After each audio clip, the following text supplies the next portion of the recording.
¿Fue todo una mentira lo que te contaron sobre la Biblia? ¿O una verdad demasiado incómoda como para predicarla? Y si no solo olvidaron la historia, sino que la enterraron. Imagina estar de pie en una iglesia donde los vitrales dejan naciones enteras en la sombra, donde los sermones omiten capítulos que nombran a tus antepasados. Imagina que cierran la Biblia justo antes de que hable de tu herencia. Se saltaron a la mujer negra con la que Moisés se casó. Olvidaron al cusita que salvó a Jeremías de la muerte. Silenciaron al africano que cargó la cruz de Cristo cuando nadie más quiso ayudar. Pregúntate, ¿por qué? ¿Será que la verdad es demasiado poderosa? Porque expone la mentira de que la Biblia es una historia europea. Revela rostros negros y morenos entretejidos en el tapiz de la salvación desde el principio. Cus, el nombre bíblico para lo que hoy conocemos como Sudán y Etiopía. Mizraim, la antigua palabra hebrea para Egipto. El río Gijón, que rodea Cus y roza los bordes del Edén. Pero eso nunca te lo enseñaron. Hoy vamos a desellar ese rollo. Vamos a decir lo que esperaban que jamás escucharas. 8 verdades ocultas bajo siglos de silencio. Secretos que desafiarán lo que te enseñaron. Desde genealogías arraigadas en África hasta profecías que hablan de Etiopía alzando las manos a Dios. Desde héroes cusitas hasta el primer convertido cristiano africano. Esto no es solo historia, es resistencia espiritual. Porque la Biblia no guarda silencio sobre la presencia negra. Fue silenciada por quienes temían su verdad. Así que acércate, escucha con atención. Y si estás listo para oír la verdad, asegúrate de darle like al video y suscribirte. Porque una vez que veas estas verdades, no podrás dejar de verlas. ¿Y si te dijera que el primer mapa de naciones en la Biblia colocó a África en el centro? Esas líneas no se leen desde el púlpito, se saltan en la escuela dominical, pero abre Génesis 10. No es solo genealogía, es una declaración de raíces compartidas. Los hijos de Cam, Cus, Egipto, Mizraim, Fut y Canaán. Génesis 10, 6 a 7. Escucha con atención. Cus es la antigua Nubia, lo que hoy conocemos como Sudán y Etiopía. Mizraim es Egipto. Fut es la costa de Libia. Canaán es el Levante, que abarca lo que hoy son Israel, Palestina, Líbano. No son leyendas, son lugares reales, personas reales. Pero, ¿alguna vez los has oído explicar? ¿O los dejaron vagos, convenientemente lejanos? Pregúntate, ¿por qué? Porque nombrar a Cus arraiga la historia bíblica en África. Rompe la mentira de que la Biblia es un libro europeo. Muestra el árbol genealógico de la humanidad con ramas negras y morenas. Y no querían que lo vieras. Mira aún más atrás, al Edén mismo. Génesis dice, el nombre del segundo río es Gijón. Este es el que rodea toda la tierra de Cus. Génesis 2:13. Imagínalo. Un río que serpentea por tierras fértiles. El Edén rozando el suelo de África. Dios caminando entre personas de piel oscura en la brisa del día. Pero eso no lo pintan en las Biblias para niños. ¿Por qué? Porque es demasiado poderoso. Dice que África no es un detalle menor, sino un cimiento. Declara que la dignidad negra estuvo allí desde el principio. Pero lo torcerán. Invocan la supuesta maldición de Cam para justificar cadenas. No te dirán que Génesis 9 maldice a Canaán, no a Cam. No hay mención del color de piel. No hay maldición sobre Cus. Esta mentira fue creada para robar tierras, para romper familias, para encadenar cuerpos. Así que pregúntate, ¿por qué mentir? Porque enseñar la verdad exigiría arrepentimiento. Expondría un sistema construido sobre el olvido. Imagina desplegar un mapa antiguo. Cus junto a Mizraim, Sudán al lado de Egipto, Fut al oeste, en Libia, Canaán en el Levante. El cercano Oriente no era el patio trasero de Europa, era vecino de África, pero lo borraron. porque reconocer el lugar de África haría añicos su versión de la historia. Exigiría que las vidas negras fueran vistas como sagradas desde el Génesis. Y esa verdad era demasiado peligrosa. Así que la enterraron. Pero nosotros no. Vamos a abrir el rollo. Vamos a ver los nombres que ocultaron. Porque Cus no es una nota al pie. Es un fundamento. Nos dice que África estaba entretejida en el origen mismo de la humanidad. ¿Estás listo para ver qué más enterraron? Porque esto es solo el comienzo. Lo próximo que descubriremos es aún más crudo. Un escándalo no de doctrina, sino de sangre. Los propios hermanos de un profeta lo desprecian por amar a una mujer negra. Y Dios interviene para dar su veredicto. Acércate. Esto no lo enseñan en la escuela dominical. Pero nosotros sí. Porque el próximo secreto es uno que de verdad esperaban que nunca te atrevieras a leer en voz alta. Pero dime algo primero. ¿Y si te dijera que la Biblia guarda un escándalo tan crudo, tan dolorosamente humano, que hace retorcerse incluso a los profetas? Una historia oculta, porque amenazaba la mentira de que el pueblo de Dios era de un solo color. Abre tu rollo. Números 12, 1, dice: María y Aarón comenzaron a hablar contra Moisés por causa de la mujer cusita que había tomado, porque él había tomado a una mujer cusita. Déjalo caer en tu conciencia.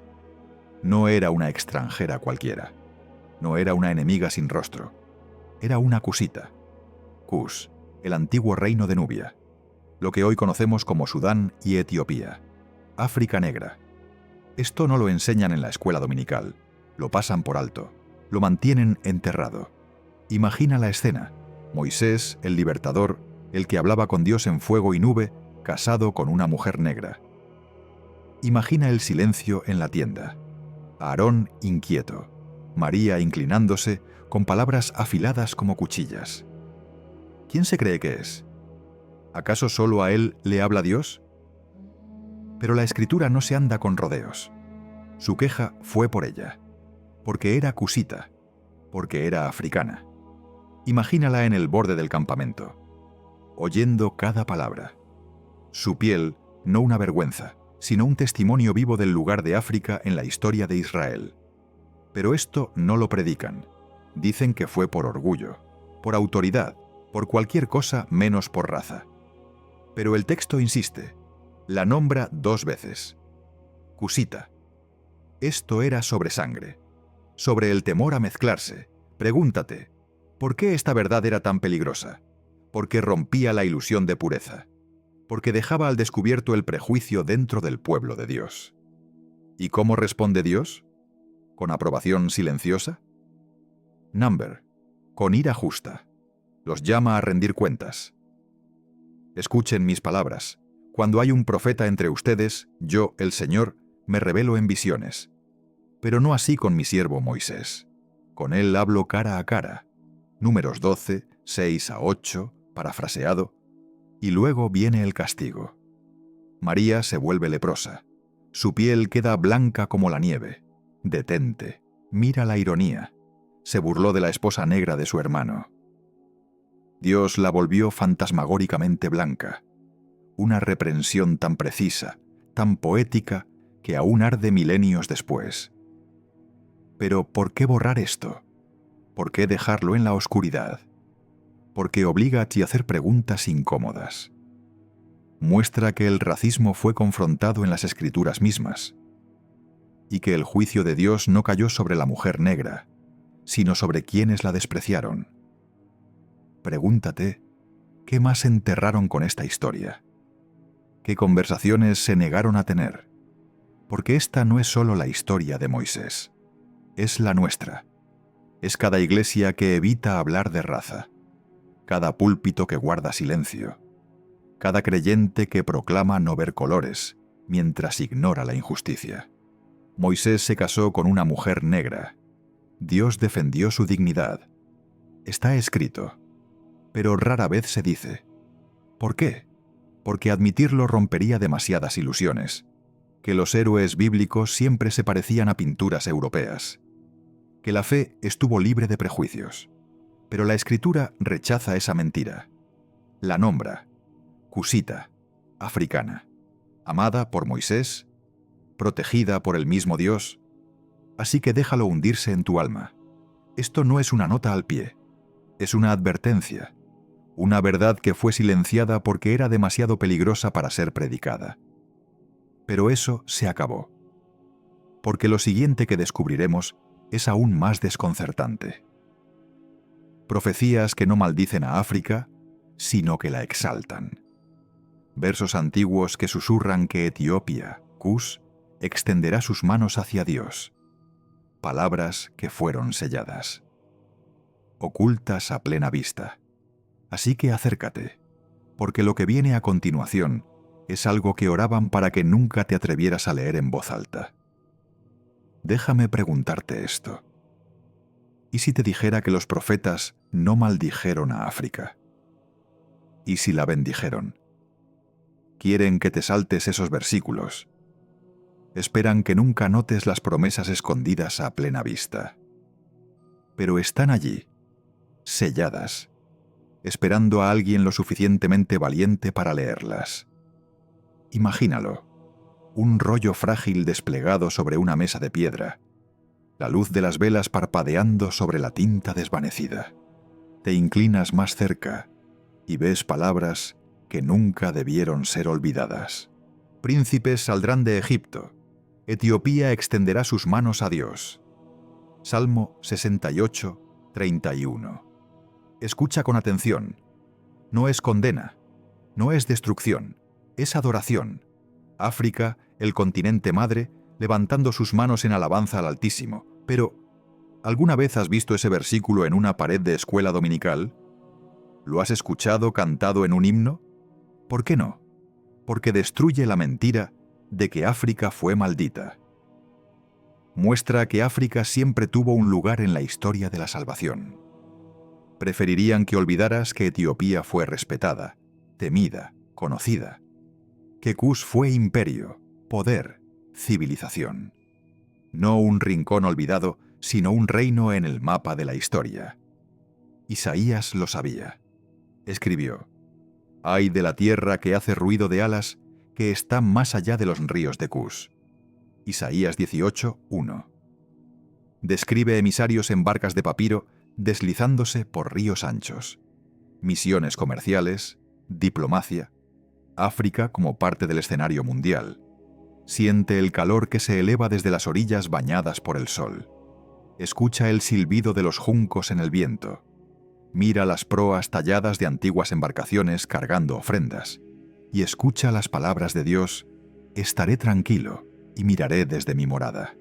En ese tiempo se llevará ofrenda al Señor de los ejércitos de parte de un pueblo alto y de piel tersa. Isaías 18, 4-7. Ofrendas de Cus, presentes de África. Dios esperando, honrándolos. Pero eso no es todo. Escucha la promesa de Sofonías: «Desde más allá de los ríos de Cus mis adoradores, la hija de mi pueblo disperso, me traerán ofrendas». Sofonías 3, 10. ¿Lo oíste? Mis adoradores. No extraños, no enemigos, familia, el pacto ampliándose. La promesa de Abraham de bendecir a todas las naciones, África incluida. Pero nunca predican estos versículos. Los saltan como si estuvieran prohibidos. ¿Por qué? Porque estas palabras destruyen el mito de un evangelio europeo. Revelan una fe destinada a toda tierra, a todo pueblo. La Biblia no blanquea. Habla de Egipto, de Cus, de Etiopía. No como condenados, sino como redimidos, como adoradores, como portadores de ofrendas sagradas. Pregúntate, ¿por qué esta verdad fue tan amenazante? Piensa en lo que veían los antiguos lectores. Conocían Nubia, Meroe, Aksum, reinos con pirámides, monedas acuñadas, ejércitos, sabios. Y los profetas no los despreciaron. Les hablaron, los llamaron, les prometieron un lugar en el reino de Dios. Entonces, ¿por qué borrar estas profecías? Porque son peligrosas. Amenazan la mentira de que África estaba perdida y necesitaba ser conquistada para ser salvada. Pero la Escritura dice que África estuvo en el plan desde el principio. Adoradores más allá de los ríos de Cus, manos alzadas en alabanza, ofrendas en el altar de Dios. Así que pregúntate esto: ¿qué dice de nosotros el hecho de ignorar estos versículos? ¿Por qué esconderlos? ¿Por qué silenciar a profetas que vieron a África redimida? Porque si lo supieras, tal vez empezarías a preguntarte qué más enterraron, qué más esperaban que nunca te atrevieras a leer en voz alta. Pero nosotros no daremos la espalda. Leeremos cada versículo, escucharemos cada promesa y reclamaremos la verdad que intentaron silenciar. África no fue maldita. África fue elegida. Deja que eso se asiente en tu corazón, porque a continuación conoceremos a un hombre, un cusita, un héroe casi borrado de la memoria, el hombre que salvó la vida de un profeta y recibió una promesa personal de Dios. Quédate conmigo. No dicen su nombre en la mayoría de las iglesias, pero yo sí lo haré.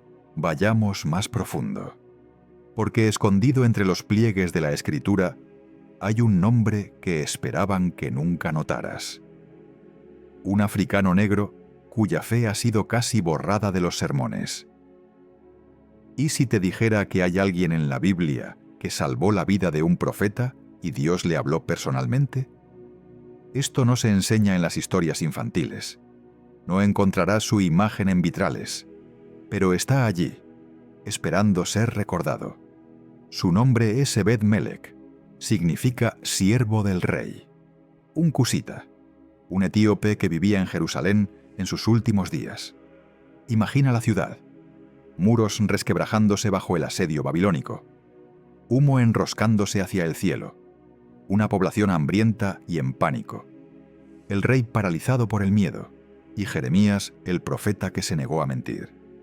Habló la verdad de Dios y lo odiaron por ello. Fue arrastrado por hombres poderosos y arrojado a una cisterna seca. Se hundió en el lodo. Jeremías 38, 6. Sin agua, sin comida, sin salida, silenciado en la oscuridad. Pero alguien se negó a quedarse en silencio. Un extranjero, un africano negro al servicio del rey de Judá. Jeremías 38, 7 a 13, nos cuenta su historia. Ebed-Melech se entera del sufrimiento de Jeremías.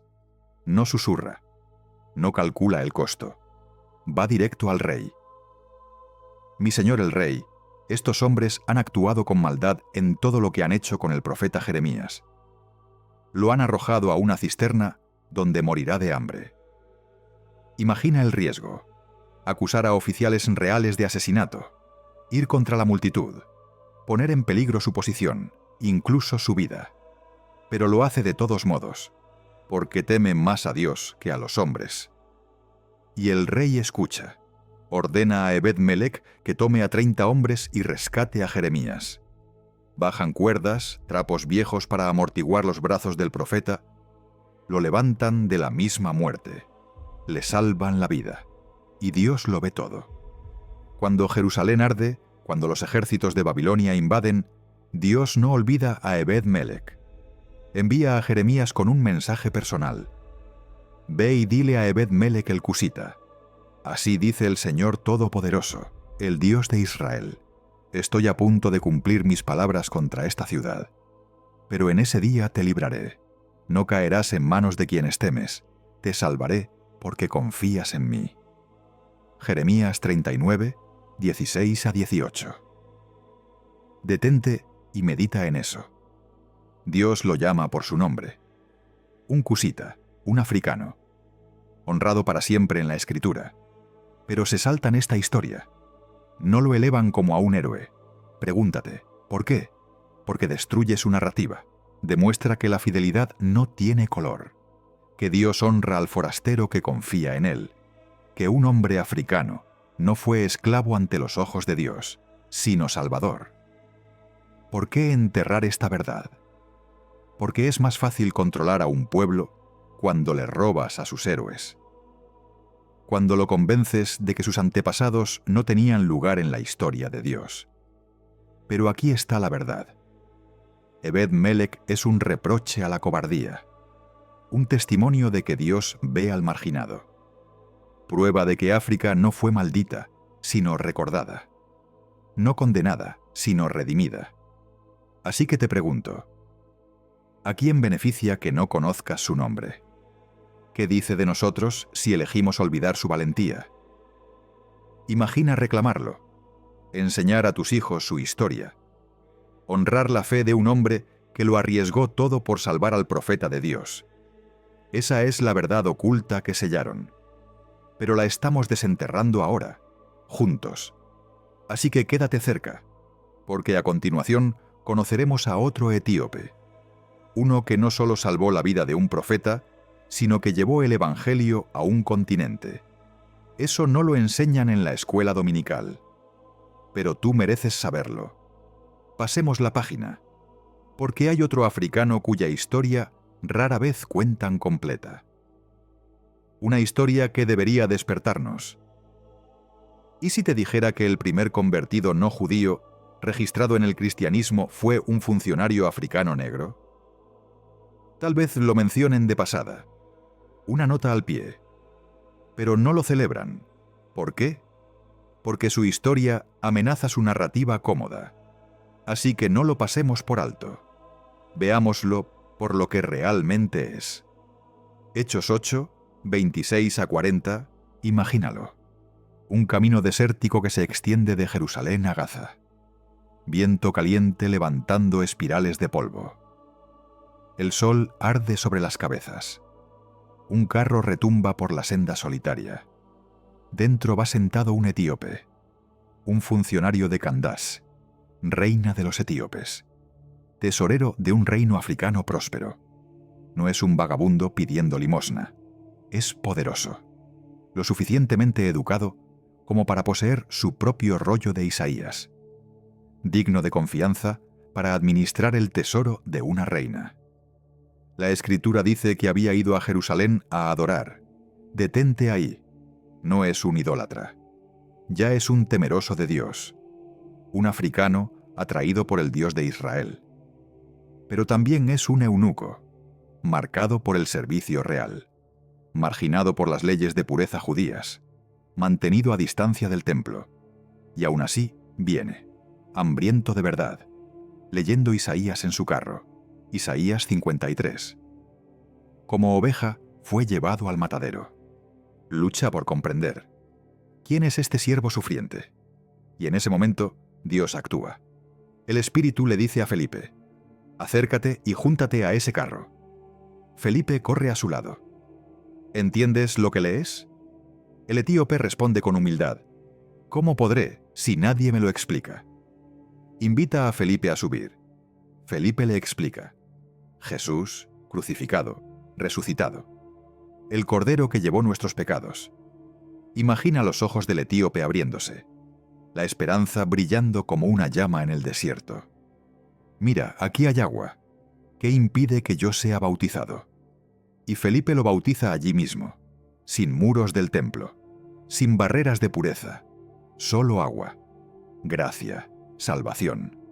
La Escritura dice que el Espíritu arrebató a Felipe. El etíope siguió su camino, lleno de alegría, lleno de gozo, llevando el Evangelio hacia el sur, a África. Pero esa parte no la enfatizan, la borran del registro de lo que eligen celebrar. Pregúntate, ¿por qué? Porque destruye la mentira de que el cristianismo fue una invención europea impuesta a África. Revela que África estuvo allí desde el mismo fundamento. Este hombre no fue un receptor pasivo de la conversión colonial. Fue el primero en llevar el Evangelio a casa. ¿Ves cuán distinta sería nuestra historia de fe si realmente enseñáramos esto? ¿No te cuentan que Etiopía se convertiría en una de las naciones cristianas más antiguas del mundo? Que iglesias talladas en roca viva aún permanecen como testimonio. Que manuscritos en Ge'ez preservan las escrituras en la propia lengua de África. Preferirían que lo olvidaras. porque interrumpe el mito de que África era oscura y necesitaba salvación a punta de espada. Pero la Escritura dice que la luz ya estaba allí, encendida por un eunuco etíope leyendo Isaías, bautizado en agua del desierto, regresando a casa con gozo. Así que déjame preguntarte, ¿por qué no se le celebra en vitrales? ¿Por qué no se pronuncia su nombre desde los púlpitos? ¿Por qué no enseñamos a cada niño africano a admirarlo? Porque es más fácil borrarlo, afirmar que África no aportó nada a la fe, justificar la conquista y la dominación. Pero nosotros no lo olvidaremos, lo recordaremos, porque Él estuvo allí desde el principio. Esta también es tu herencia, la verdad que intentaron sellar. Así que quédate cerca, porque a continuación conoceremos a otro africano, uno cuyas manos cargaron la propia cruz de Cristo. Esto no te lo contarán, pero tú mereces saberlo, sobre el hombre cuyo nombre debería estar grabado en cada corazón cristiano. Pero en cambio, está oculto en los márgenes. Esperan que lo pases por alto, que creas que no importa, pero hoy no apartaremos la mirada. Quiero que imagines las horas finales de la vida de Jesús, las calles estrechas de Jerusalén ahogadas por gritos de la multitud, soldados romanos gritando órdenes, el calor elevándose en ondas sobre la piedra, Jesús ensangrentado y tambaleándose, una viga de madera tosca desgarrando carne viva, su respiración entrecortada, sus pasos vacilantes, y entonces una decisión silenciosa entre soldados. Escanean la multitud. Necesitan otra espalda para cargar con ese peso, otro par de hombros para llevar la cruz. Marcos 15, 21 lo dice claramente. Y obligaron a uno que pasaba, Simón de Cirene, que venía del campo, el padre de Alejandro y de Rufo, a que llevara la cruz. Detente y comprende. Cirene estaba en el norte de África, la actual Libia, una ciudad portuaria bulliciosa con una gran comunidad judía, un cruce de culturas africanas y hebreas. Simón probablemente era un peregrino que venía para la Pascua, un hombre común, pero en un instante es sacado de la multitud. Le imponen la cruz. ¿Puedes sentir las astillas clavándose en su hombro? ¿Puedes oír los gritos y maldiciones de la multitud? Una lanza romana empujándolo hacia adelante, un condenado tambaleándose a su lado, y Simón, el africano, carga con el peso del pecado del mundo. Pero no lo pintan en sus representaciones famosas, no esculpen su imagen en mármol, borran su nombre de los vitrales. ¿Por qué?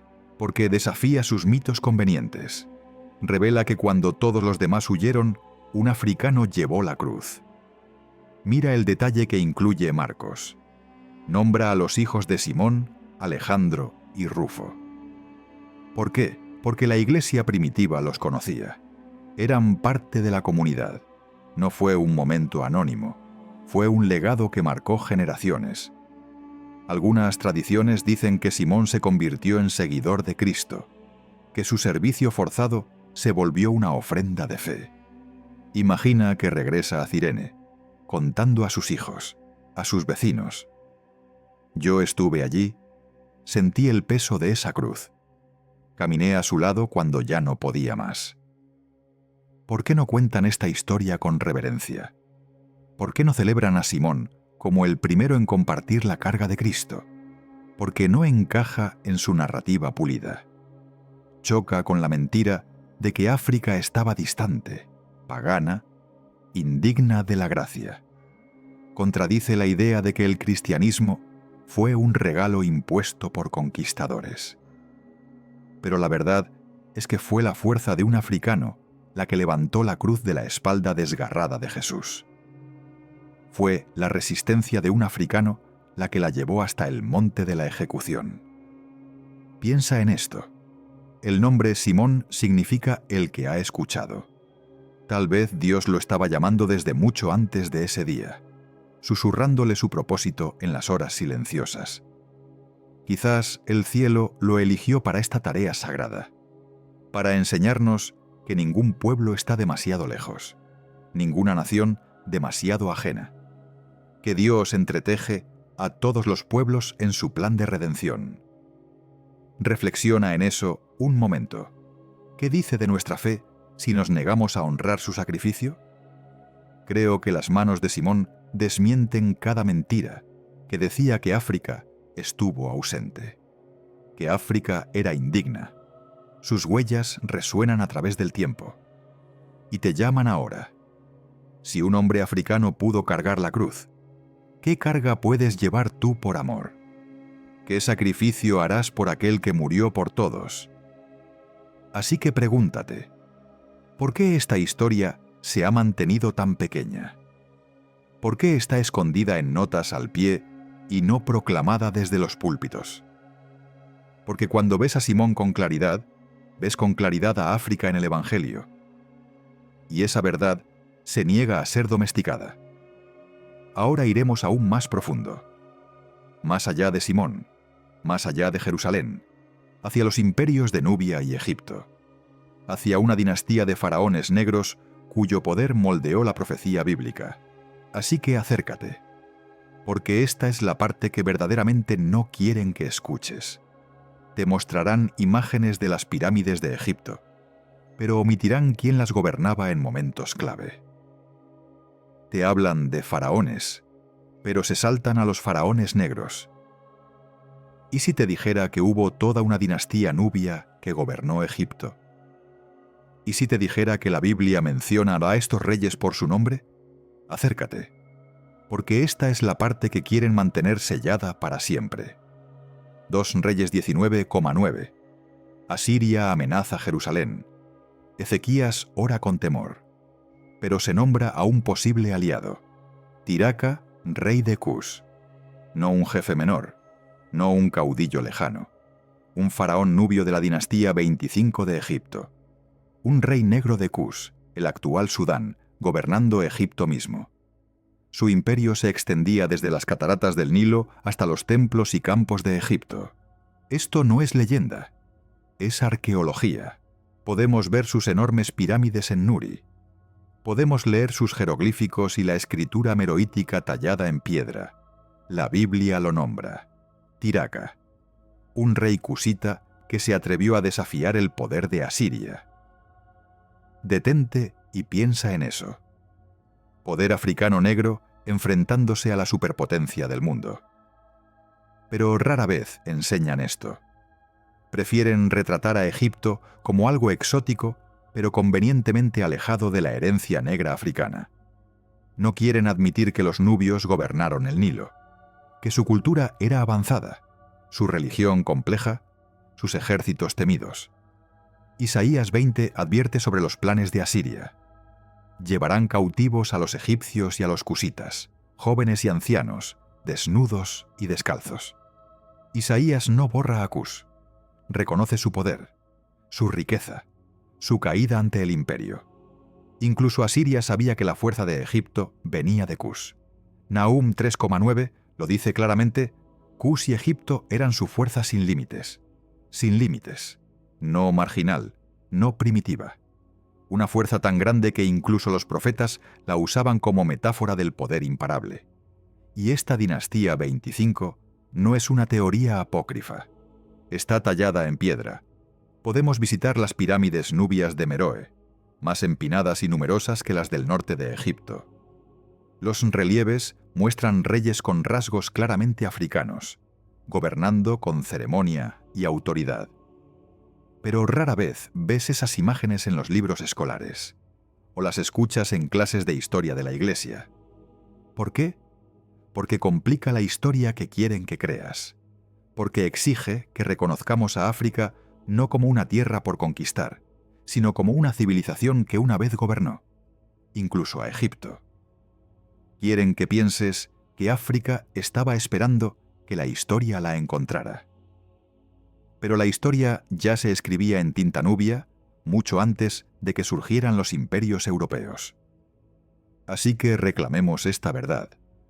Cuando escuches la palabra faraón, Recuerda que no siempre fue alguien del Bajo Egipto. A veces fue un rey cusita, negro, poderoso, recordado en la Biblia misma. Pregúntate, ¿por qué borrar a estos reyes? ¿Por qué sacarlos de la narrativa? Porque si pueden borrarlos a ellos, ¿qué más han escondido? ¿Qué otras verdades yacen enterradas en las arenas del desierto, esperando que las descubramos? La Biblia no los borró. Nosotros lo hicimos. Permitimos que los vencedores de la historia blanquearan el registro. Pero eso se acabó. Vemos a Tiraca. Vemos las pirámides de Nubia bajo el sol ardiente. Escuchamos las palabras de Nahum. Cus y Egipto eran su fuerza sin límites. ¿Lo ves ahora? La historia de África no es una nota al pie. Está entretejida en el tejido de la escritura, en la profecía, en el imperio. Y a continuación descubriremos cómo África no solo apareció en luchas de poder bíblicas, sino que se convirtió en cuna de una de las tradiciones cristianas más antiguas del mundo. Una fe que sobrevivió donde otras cayeron. Esto realmente no quieren que lo sepas. Así que antes de terminar este viaje, acércate, porque esta es una verdad que casi nunca enseñan. África no solo estuvo allí al principio, permaneció fiel, mucho después de la caída de Roma, mucho después de que Europa olvidara. Déjame mostrártelo. ¿Recuerdas al eunuco etíope de Hechos 8? No desapareció después del bautismo. La tradición de la Iglesia dice que llevó el Evangelio a casa, a Etiopía, al antiguo reino de Aksum. Mucho antes de que los misioneros pusieran un pie en el norte de Europa, ya había comunidades cristianas floreciendo en África. Imagínalo. Iglesias talladas en roca viva en la Libela. Cruces de piedra desgastadas por 1000 años de oración. Monjes cantando las escrituras en Ge'ez, la antigua lengua etíope. Manuscritos escritos con cuidado a la luz de las velas. Siente el frío de los muros de piedra. Escucha los cantos graves resonando en los pasillos oscuros. ¿No te enseñan que la Iglesia Ortodoxa etíope es una de las tradiciones cristianas continuas más antiguas del mundo? Más antigua que muchas iglesias europeas.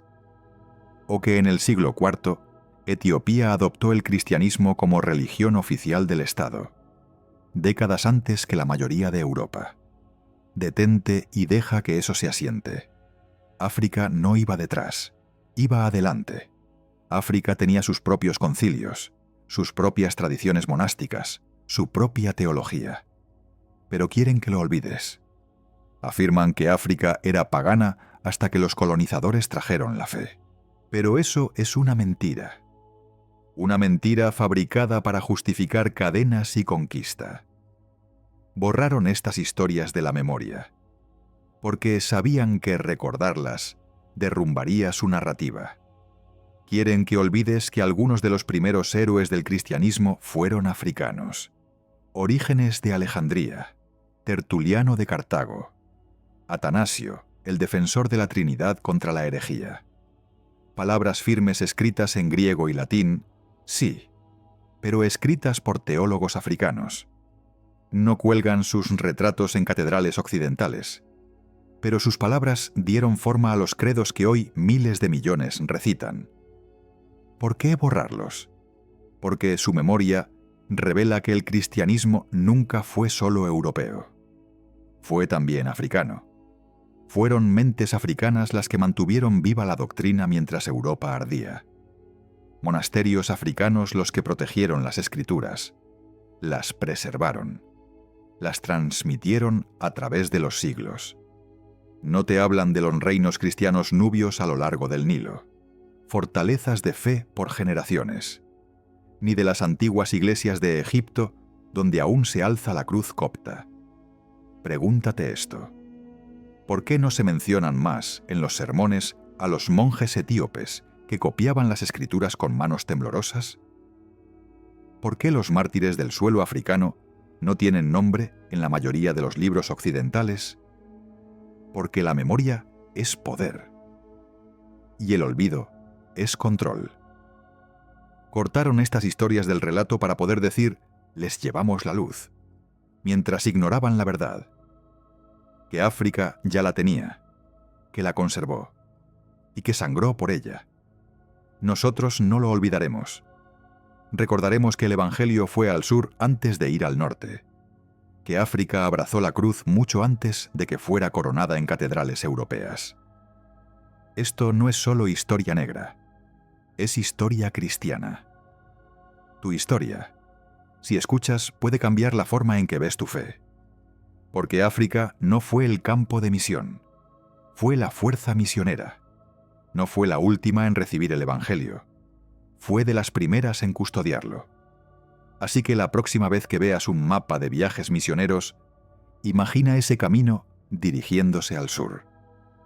Un carro rodando por el desierto. Un eunuco regresando a casa con gozo. Una nación tallando iglesias en roca viva. Monjes orando durante la noche. Generaciones que se negaron a dejar que la llama se apagara. África no pidió prestada la fe, la llevó, la preservó, la honró. Y mientras nos acercamos a nuestras reflexiones finales, pregúntate, ¿qué más enterraron? ¿Qué otras verdades yacen ocultas entre las páginas de la Escritura, esperando que las veamos? Porque si África pudo mantener la fe cuando el mundo la olvidó, tal vez pueda ayudarnos a recordarla hoy. Ahora lo has escuchado. 8 verdades largamente enterradas, eliminadas de sermones, borradas de la memoria. ¿Por qué?